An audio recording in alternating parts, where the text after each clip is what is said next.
जय श्री राधा कृष्ण। अधिक मास के कृष्ण पक्ष में जो एकादशी आती है उसे हरि वल्लभा परम या परमा एकादशी के नाम से जाना जाता है। ऐसा श्री कृष्ण ने अर्जुन से स्वयं कहा था।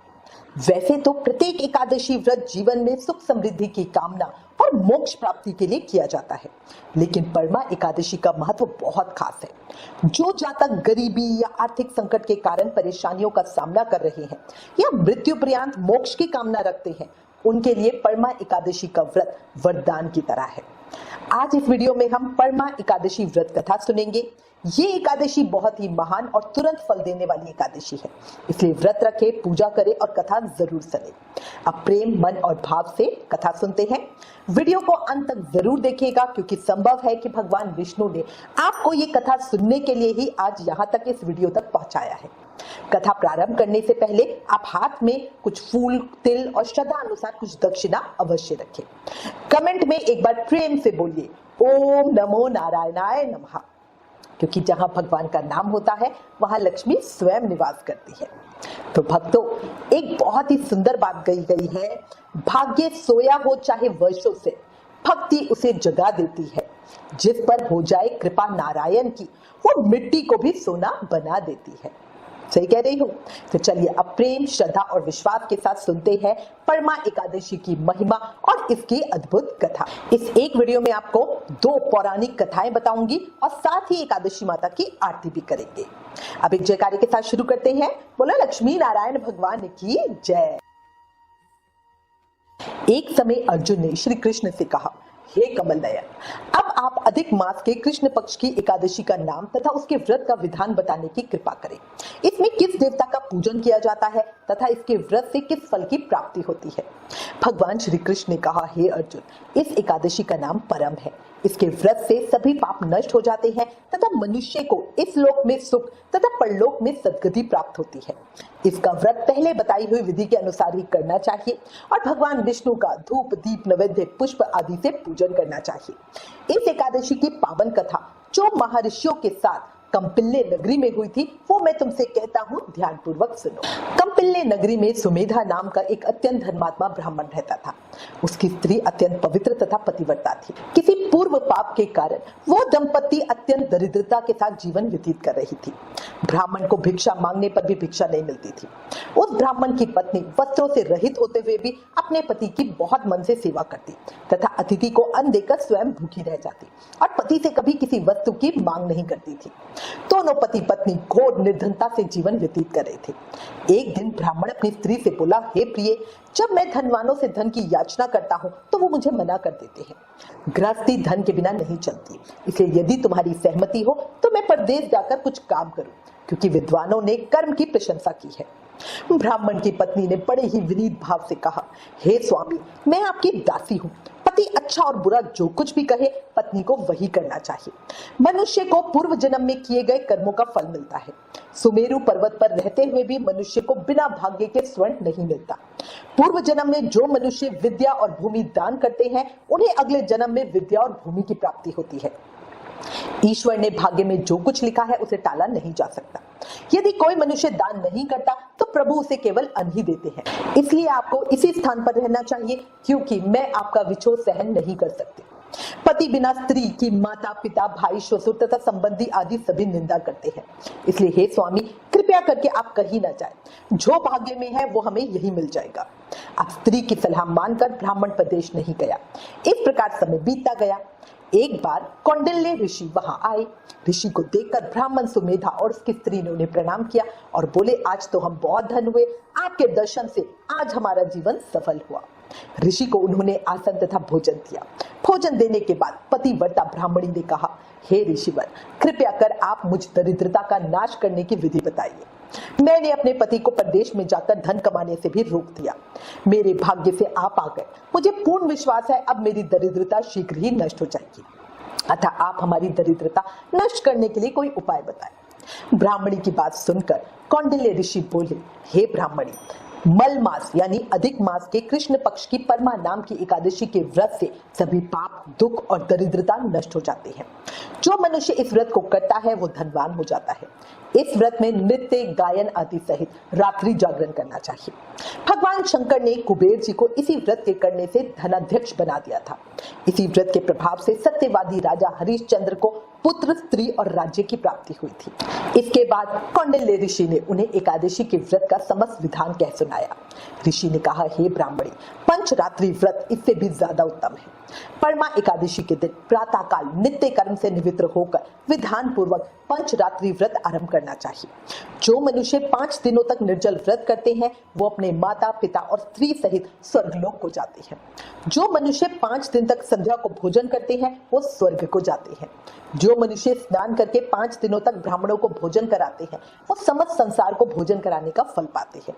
जो मनुष्य इस व्रत में अश्वदान करते हैं उन्हें तीनों लोकों को दान करने का फल मिलता है। जो मनुष्य उत्तम ब्राह्मण को तिल दान करते हैं वो तिल की संख्या के बराबर विष्णु लोक में वास करते हैं। जो मनुष्य घी का पात्र दान करते हैं वो स्वर्गलोक को जाते हैं। जो मनुष्य 5 दिनों तक ब्रह्मचार्य में रहते हैं वो देवांगनाओं के साथ स्वर्ग में जाते हैं। हे ब्राह्मणी, तुम अपने पति के साथ इसी व्रत को धारण करो, इससे तुम्हें अवश्य ही सिद्धि और अंत में स्वर्ग की प्राप्ति होगी। ऋषि के वचनानुसार ब्राह्मण और उसकी स्त्री ने परमा एकादशी का 5 दिनों तक व्रत किया। व्रत पूर्ण होने पर ब्राह्मण की स्त्री ने एक राजकुमार को अपने यहाँ आते देखा। राजकुमार ने ब्रह्मा जी की प्रेरणा से एक उत्तम घर जो कि सब वस्तुओं से परिपूर्ण था उन्हें रहने के लिए दे दिया। राजकुमार ने आजीविका के लिए उन्हें एक गांव भी दे दिया। इस प्रकार ब्राह्मण और उसकी स्त्री इस व्रत के प्रभाव से इस लोक में अनंत सुख भोग कर अंत में स्वर्गलोक हो गए। भगवान श्री कृष्ण ने कहा, हे अर्जुन, जो मनुष्य परमा एकादशी का व्रत करता है उसे सभी तीर्थों और यज्ञ आदि का फल प्राप्त होता है। जिस प्रकार संसार में 2 पैरों वालों में ब्राह्मण, 4 पैरों वालों में गौ, देवताओं में देवेंद्र श्रेष्ठ है, उसी प्रकार मासों में अधिक यानी लौद मास उत्तम है। इस मास में पंचरात्रि अत्यंत पुण्य देने वाली है। इस मास में पद्मिनी और परमा एकादशी श्रेष्ठ है। इनके व्रत से सभी पाप नष्ट हो जाते हैं। अतः दरिद्र मनुष्य को एक व्रत अवश्य ही करना चाहिए। जो मनुष्य अधिक मास में स्नान तथा एकादशी व्रत नहीं करते उन्हें आत्महत्या करने जितना पाप लगता है। ये मनुष्य योनि बड़े ही पुण्यों से मिलती है, इसलिए मनुष्य को एकादशी का व्रत अवश्य ही करना चाहिए। हे कुंती पुत्र अर्जुन, जो तुमने मुझसे पूछा था वो मैंने तुम्हें विस्तार पूर्वक बता दिया। अब इन व्रतों को विधि पूर्वक करो। जो मनुष्य अधिक लौंद मास की परमा एकादशी का व्रत करते हैं वो स्वर्गलोक में जाकर देवराज इंद्र के समान सुखों का भोग करते हुए तीनों लोकों में पूजनीय होते हैं। परमा एकादशी महत्तम समाप्तम। ओम नमो नारायणाय नमः। श्री कृष्ण नमः। अब आपको परमा एकादशी व्रत की एक और कथा बताती हूँ। अवंतीपुरी नाम की नगरी में शिव शर्मा नाम के एक ब्राह्मण निवास करते थे। उनके 5 पुत्र थे। इनमें से जो सबसे छोटा पुत्र था वो व्यसनों के कारण पाप कर्म करने लगा। इस कारण पिता तथा कुटुंबी जनों ने उसका त्याग कर दिया। वो अपने बुरे कर्मों के कारण निर्वासित होकर यहाँ वहां भटकने लगा। दैव योग से एक दिन वो प्रयाग में जा पहुंचा। भूख से व्यथित उसने त्रिवेणी में स्नान करके भोजन की तलाश करनी आरंभ की। इधर उधर घूमते हुए वो एक हरि मित्र मुनि के आश्रम में पहुंच गया। पुरुषोत्तम मास में उस आश्रम में बहुत से संत महात्मा एकत्रित होकर परमा एकादशी की कथा का श्रवण कर रहे थे। वो पापी भी वहीं बैठ गया और पुरुषोत्तम एकादशी की कथा का श्रवण करने लगा। वो पापी खाने के लालच में वहीं उसी आश्रम में बैठा रहा। अब उसने सभी महात्माओं के साथ एकादशी कथा का श्रवण किया, फिर उनके सबके साथ आश्रम में ही रहकर व्रत भी किया। सभी महात्माओं ने निर्जल व्रत किया, वो भी वहीं उन्हीं के साथ वैसा ही बैठा रहा, जिससे उसका भी निर्जल व्रत हो गया। फिर सबके साथ उसने रात्रि जागरण किया। अगले दिन स्नान आदि के बाद अपने व्रत का पारण किया और वहीं आश्रम पर रुक गया। उसी रात देवी लक्ष्मी ने उसे दर्शन दिए और कहा, हे ब्राह्मण पुत्र, पुरुषोत्तम एकादशी के व्रत के प्रभाव से तुम पर बहुत प्रसन्न हूँ, तुम्हें वरदान देना चाहती हूँ। अब ये सुनकर ब्राह्मण पुत्र ने सोचा, जरूर ये एकादशी बहुत ही महान है जो साक्षात देवी लक्ष्मी ने मुझे दर्शन दिए। और ये सोचकर उसने देवी लक्ष्मी से एकादशी व्रत का महत्तम सुनाने का आग्रह किया।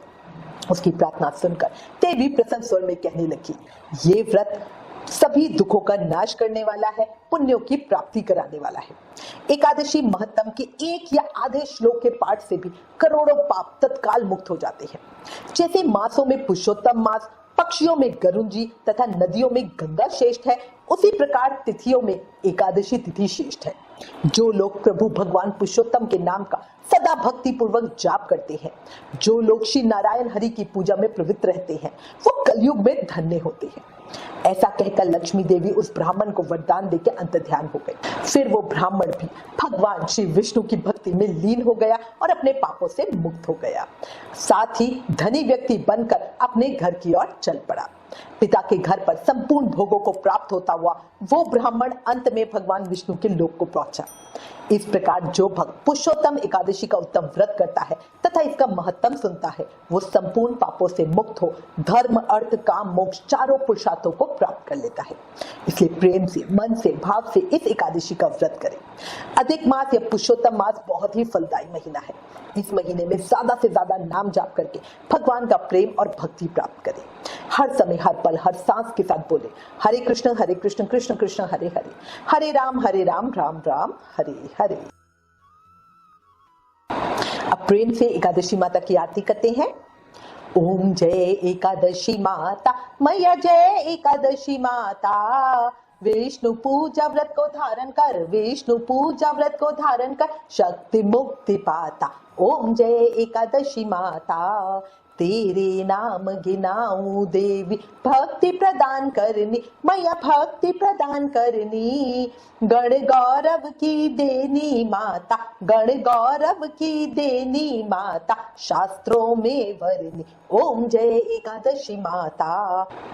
मार्गशीर्ष के कृष्ण पक्ष की उत्पन्ना, विश्वतारिणी जन्मी, मैया विश्वतारिणी जन्मी। शुक्ल पक्ष में हुई मोक्षदा, शुक्ल पक्ष में हुई मोक्षदा, मुक्तिदाता बन गई। ओम जय एकादशी माता। पौष के कृष्ण पक्ष की सफला नामक है, मैया सफला नामक है। शुक्ल पक्ष में होए पुत्रदा, शुक्ल पक्ष में होए पुत्रदा, आनंद अधिक रहे। ओम जय एकादशी माता। नाम षटतिला माघ मास में कृष्ण पक्ष आवे, मैया कृष्ण पक्ष आवे। शुक्ल पक्ष में जया कहावे, शुक्ल पक्ष में जया कहावे, विजय सदा पावे। ओम जय एकादशी माता। विद्या फागुन कृष्ण पक्ष में शुक्ला आमल की, मैया शुक्ला आमल की। पाप मोचनी कृष्ण पक्ष में, पाप मोचनी कृष्ण पक्ष में, चैत्र महाबली की। ओम जय एकादशी माता। चैत्र शुक्ल में नाम कामदा, धन देने वाली, मैया धन देने वाली। नाम वरुथनी कृष्ण पक्ष में, नाम वरुथनी कृष्ण पक्ष में, वैशाख महावाली। ओम जय एकादशी माता। शुक्ल पक्ष में होए मोहिनी, अपराजेष्ठा कृष्ण पक्षी, अपराजेष्ठा कृष्ण पक्षी। नाम निर्जला सब सुख करनी, नाम निर्जला सब सुख करनी, शुक्ल पक्ष रखी। ओम जय एकादशी माता।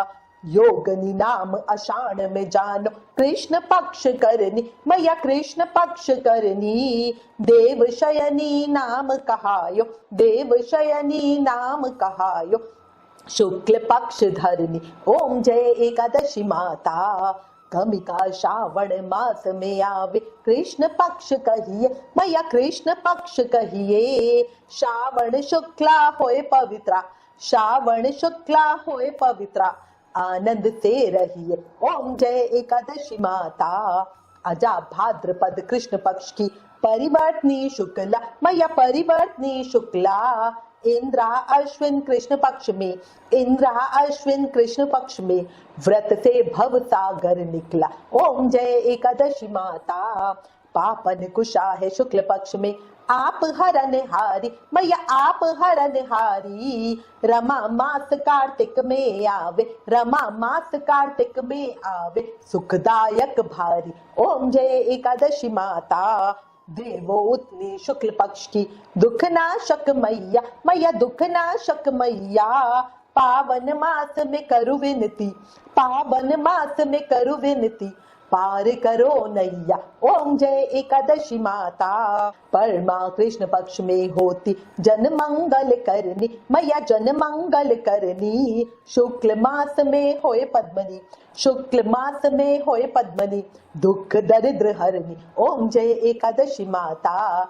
जो कोई आरती एकादशी माता की भक्ति सहित गावे, मैया भक्ति सहित गावे। जन गुर्दता स्वर्ग का वासा, जन गुर्दता स्वर्ग का वासा, निश्चय वो पावे। ओम जय एकादशी माता, ओम जय एकादशी माता। बोला एकादशी माता की जय, पुरुषोत्तम भगवान की जय, लक्ष्मी नारायण भगवान की जय। जय जय श्री राधे, जय जय श्री राधे, जय जय श्री राधे।